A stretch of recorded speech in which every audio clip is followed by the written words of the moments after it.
Salem, Massachusetts is where more than a dozen people were hung as witches in the 17th century. Now it's a suburb of Boston. But thanks to its famous witch history, it's a pretty good place to get your cards read. The scene that this picture shows is the dragon who is fleeing from this volcano. This volcano had been dormant for a long time. That was his home. And the dragon, being, well, rather smart, you can't fight a volcano. He's fleeing from it. That really is a card of danger. Did something bad happen to you recently? Actually, things have been really good lately, so it's hard to relate to that a little bit. I'm Maria Konnikova, and this is The Grift, stories about con artists and the lives they ruin. You just heard my producer, Delia Rubin, getting a tarot reading at a psychic fair in Salem. And no, her life isn't ruined by it. But listen for how menace, the potential for something bad to come, is just hanging in the air. This is the final card. You have the Knight of Swords. Interesting card to get for your finale card. This is a knight who knows where they are, and he's just kind of hanging out there, waiting for change to come to him. You have something which is coming to you which you can't yet see.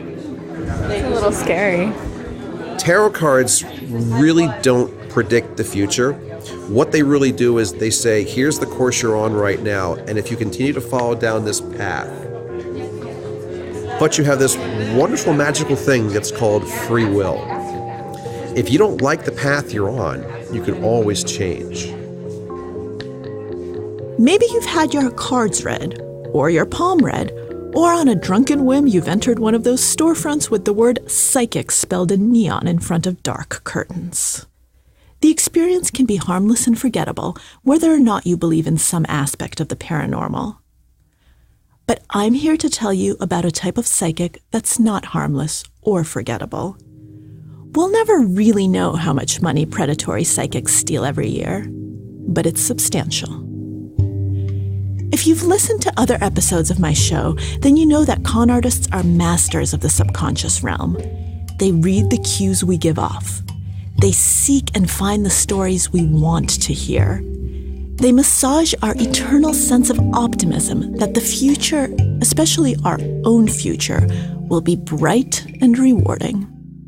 The psychics I'm talking about today, they operate in a different neighborhood of the subconscious, our fearful and irrational side, the one that's strongest when we're losing control of our lives and will do most anything to gain it back.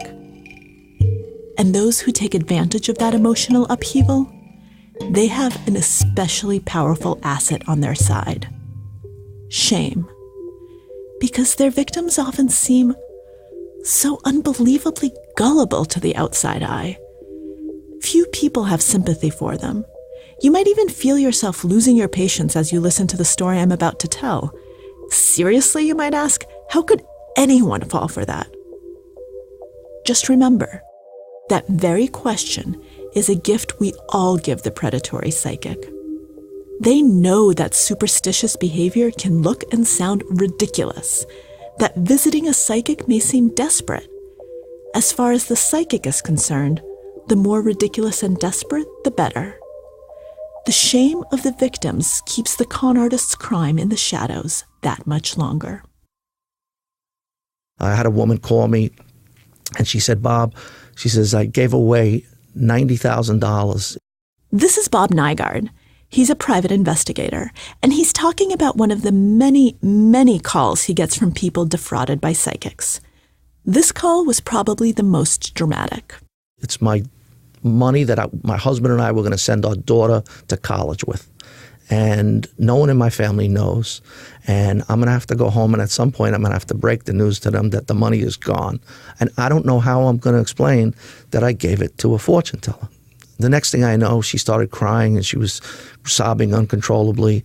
And then she said, Bob, I'm on the 8th floor right now. I'm on my lunch break and I'm on the ledge. I think I'll just take one step and end it all. It'd be a lot easier than going home. Nygaard talked her off the ledge, and he took on her case, as he has hundreds of others. He gets calls from all over the world. He has so many requests for help, he says, he's had to stop taking cases where victims were defrauded of less than $10,000. Often, the losses are in the hundreds of thousands, even millions, all of it handed over without the use of force.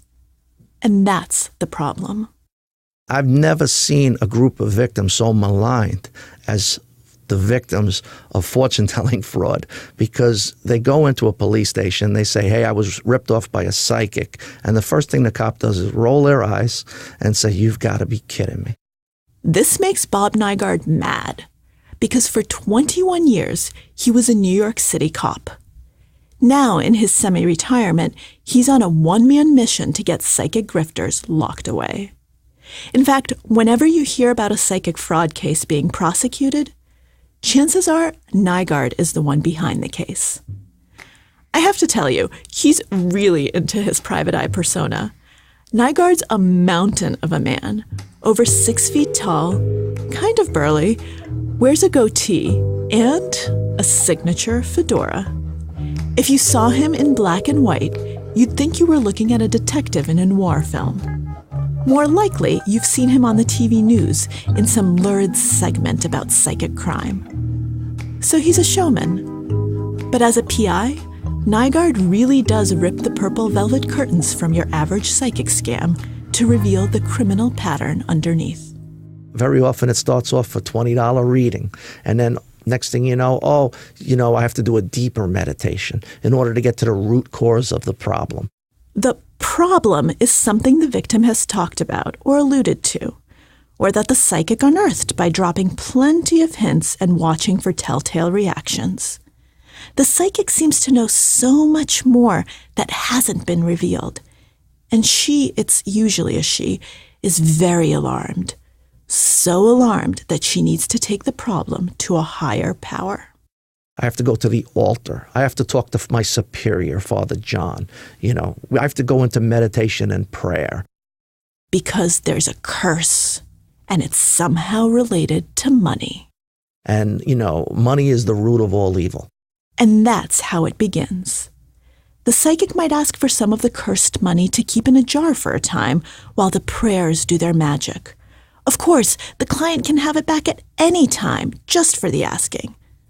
But the real test here? It's one of trust and of desperation. It's a step-by-step gamble where each time you give, even a little, you become willing to give even more. If you don't, it means you messed up by parting with your money to begin with. And who wants to admit that? On a deeper level, if you're willing to give cash to a stranger to put in a jar and pray over, then there's something else going on in your life that's really stressing you out.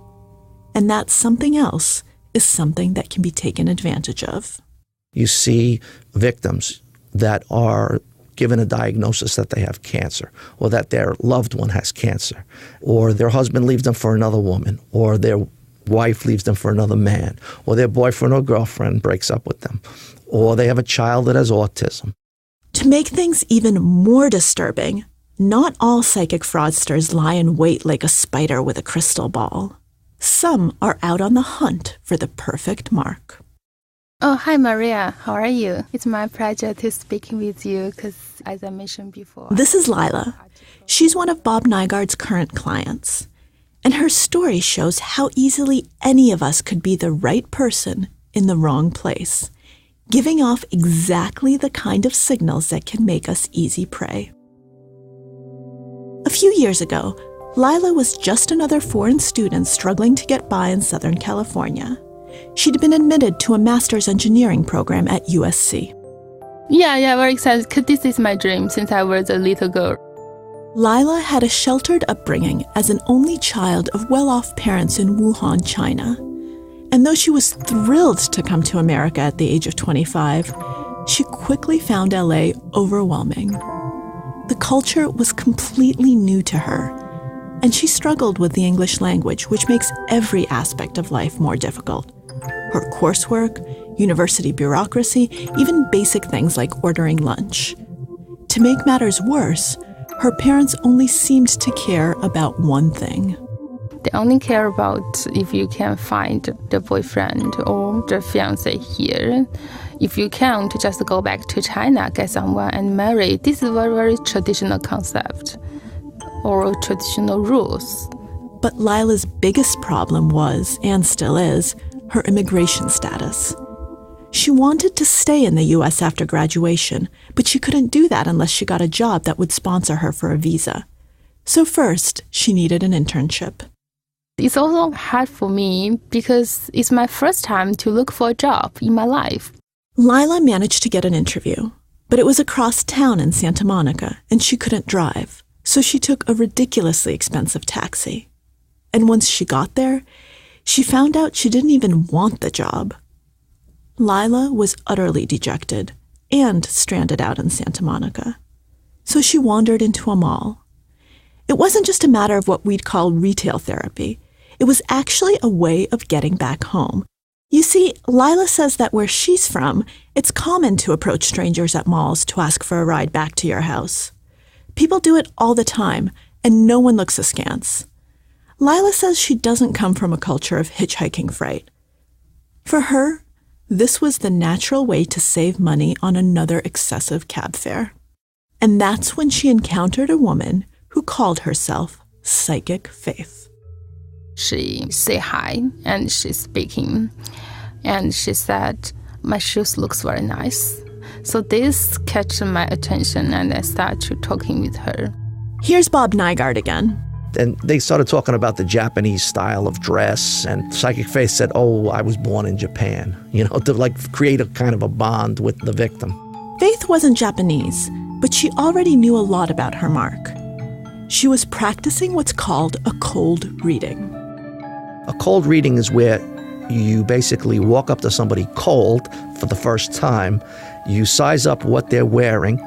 Do they have a Gucci pocketbook? Do they have an expensive ring on? What type of clothes are they wearing? In this case, Lyla walked out of a Burberry store. So she was a person of means. And then she told me she has very magic capacity.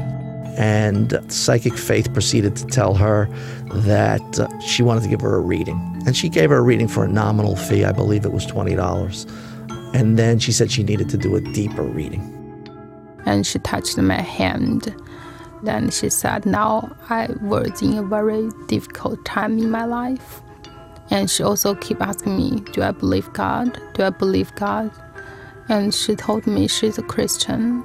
She only do the things that God asked her to do. And God asked her to help me. And the psychic agreed to drive her home.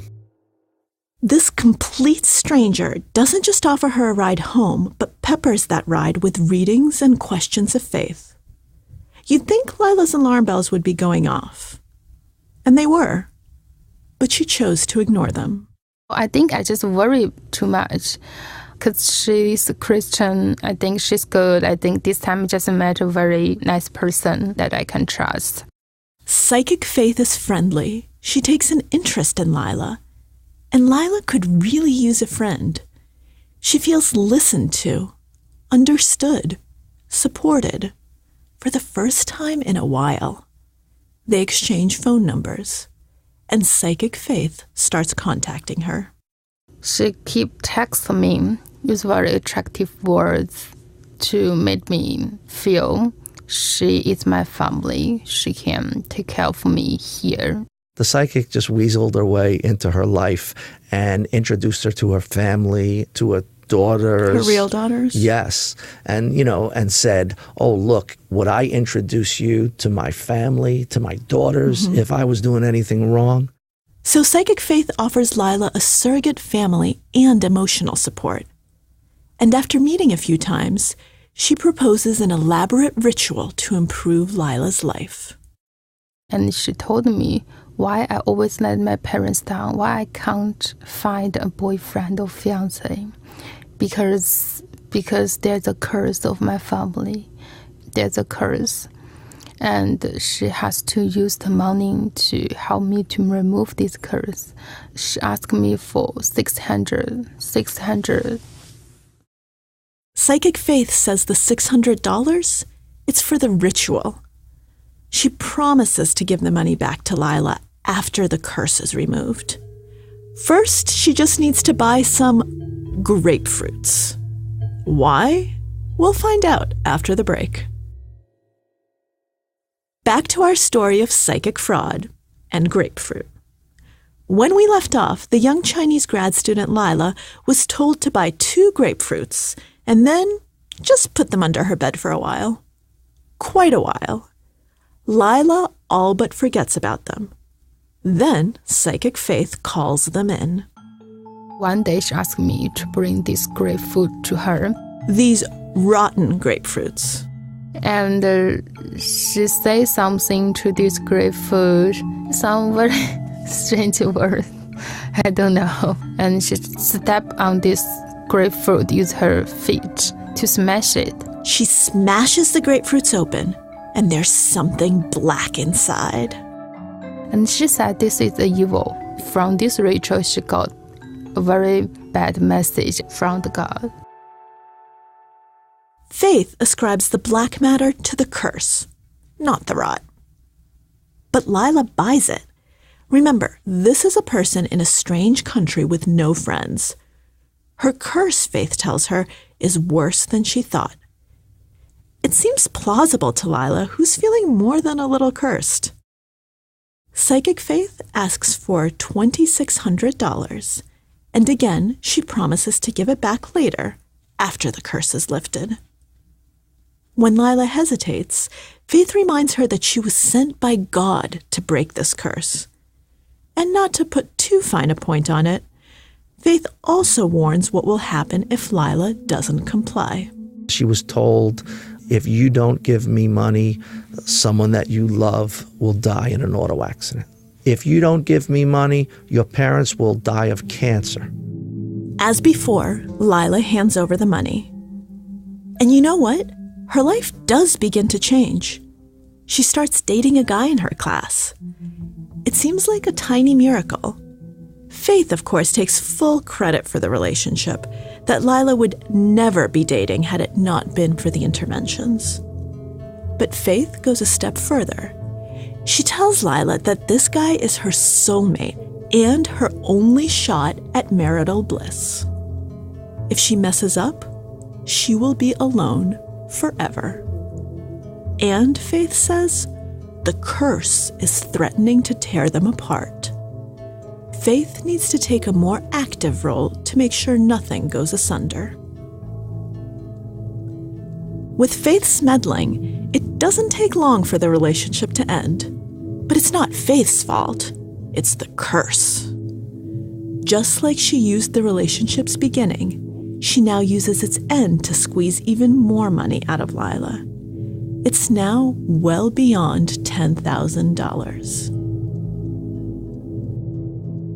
Now, this could be the point, or maybe it happened earlier, where you're thinking, Lyla is such a sucker.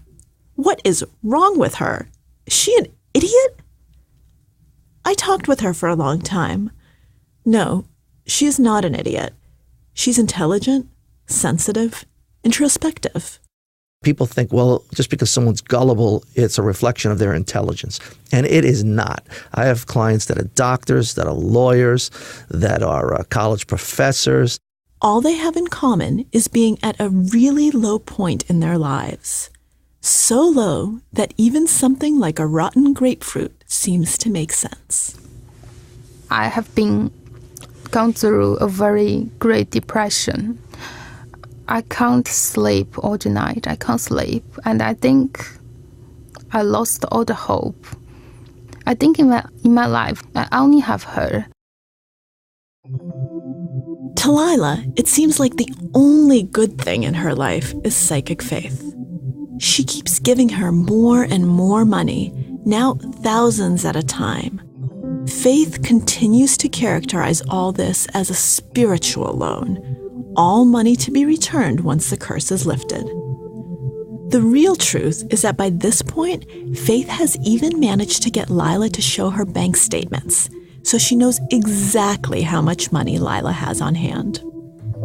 And each time, Lyla reasons that she can always get the money back, and who knows what terrible tragedy will take place if she doesn't pay. And here's where things take a turn that Lyla can no longer rationalize. Lyla gets a tuition bill that she cannot pay.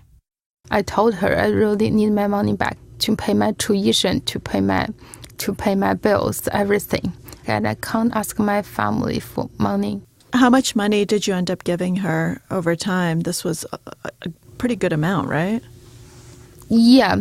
So, you mean this time or the whole? The whole time. Oh, the whole time.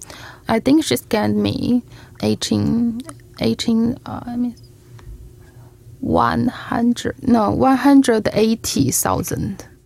That's $180,000, all paid over to Psychic Faith in one form or another. And was this money that your family had put aside for your tuition? Yes.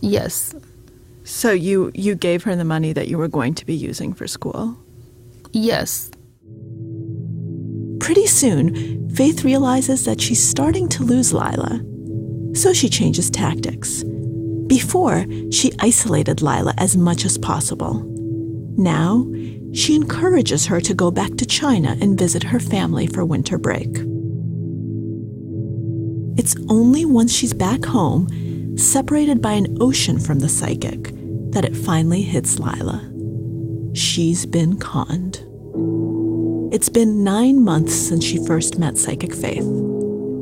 Her money is mostly gone. Her relationship is ruined. She can't pay her tuition. But the hardest part isn't any of that. It's telling her family. My mom asked me, why you asked us for so much money? Because they know that I'm not the girl to spend money in that way. That's crazy. How you spend such big money? What you really need? She told me if I'm doing something. Then I told her I've been scammed. And she's very mad at me at once. But then she just asked me, don't go back to America, no. That's the shame that so many victims of this con have to suffer. Because once a fraud artist like Psychic Faith has their claws in you, they'll figure out all your savings and your family's. They'll get you to betray your loved ones. The deeper you go, the harder it is to get out. But in one respect, Lyla had an advantage. She had been conned in a strange country, the U.S., a country quite possibly filled with dangerous frauds. That knowledge wasn't going to deter her anymore. There was only one way to get justice: go back to America. Lyla is searching online for cases similar to her own, and she comes across a clip of Bob Nygaard. She decides to contact him. He takes on her case, and Lyla's parents agree to pay her tuition so she can finish her degree. Lyla goes back to LA in time for the spring semester, ready to act. But by then, Psychic Faith is long gone.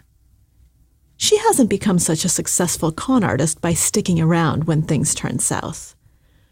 Bob Nygaard says there's no one quite like a psychic to figure out when the jig is up.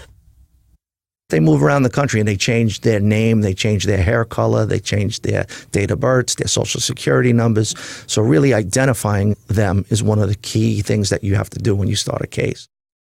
After some legwork, Nygaard finds out Psychic Faith is a woman we'll call Margaret, a convicted criminal. Who was engaged in an insurance fraud scam in Santa Clara County, California. And only recently got out of jail for that offense. I want my money back and I want her to get arrested. I want justice. Lyla's determined to file a claim. Nygaard puts together all of the evidence to help her submit an official police report. But the cops are not interested in investigating. $180,000 to a woman who spoke in terms of curses and rotten grapefruit? Come on. Law enforcement often fails to recognize, and just people in general fail to recognize, is that they fail to credit the con with how skillful the con is, and they just tend to blame the victim. Nygaard hasn't given up. In fact, Lyla's case bothers him a lot, along with the fact that psychic faith is quite possibly out there defrauding someone else. I reach out to every person I can in every jurisdiction I can until I find someone who is empathetic and knowledgeable and will do that case. As for Lyla, she'll never be the same person she was when she first came to America. But before I came here, what we hear about America is a perfect world.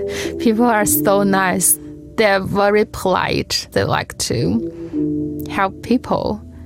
They always smile. This is how we learn about America. But actually, it can be totally different. Is it harder for you to trust people now? Yeah, I don't know. I don't know how to trust the people. I don't know. I feel very vulnerable. Lyla fell into Margaret's trap because she was vulnerable. And something to consider before you judge Lyla for her naivete. Any of us could find ourselves in a position like that, even a private eye. If something happened in my life, who knows? I mean, I just realized, I recognize that the emotional state that I'm currently in is not the emotional state that I'm always going to be in. And, I would like to think I wouldn't fall for it, but I don't preclude it because I recognize how easy it is to fall for it. When Margaret picked Lyla out of the crowd in that Santa Monica mall, she was carefully choosing her victim. Lyla looked lost, distressed. Margaret picked up on all these cues. That's the art of the psychic con, the art of the cold read. Being able to pick up on all of the signals you don't even know you're letting off. And once Margaret got Lyla talking about her worries, her hardships, her family, she would remember all of that information and later bring it up again to show Lyla that she cared. Knowing us is the con artist's bread and butter. And for Lyla, a stranger in a strange land, the desire to be known was particularly strong. Margaret gave Lyla something on which to blame all her hardships, the curse. And she provided a solution, her rituals to break the curse. Those rituals gave Lyla a sense of control over the uncertainties in her life. Never mind that it was a false sense of control. Margaret slipped up when she became lax about following the rules of her own con game, when she stopped telling Lyla to keep grapefruits under her bed, and she started focusing too much on Lyla's money and not enough on Lyla herself. Maybe it was hubris on Margaret's part, or maybe she just decided that it was time for the con game to end. Either way, Lyla managed to pry herself free from the con artist's influence. No simple feat. And that's something she can take comfort in. The Grift is produced by Adelia Rubin, Shoshi Shmulevitz, and Jacob Smith. Our editor is Julia Barton, and our fact-checker is Jen Schwartz. Ben Levin composed our music. Special thanks to Mia Lobel, Laura Mayer, and Andy Bowers.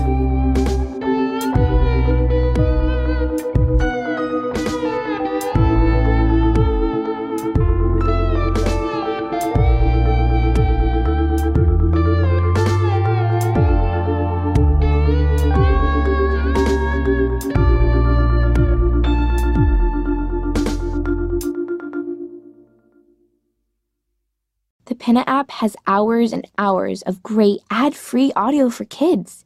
Try the Pinna app for free. For more information, go to pinna.fm/listen.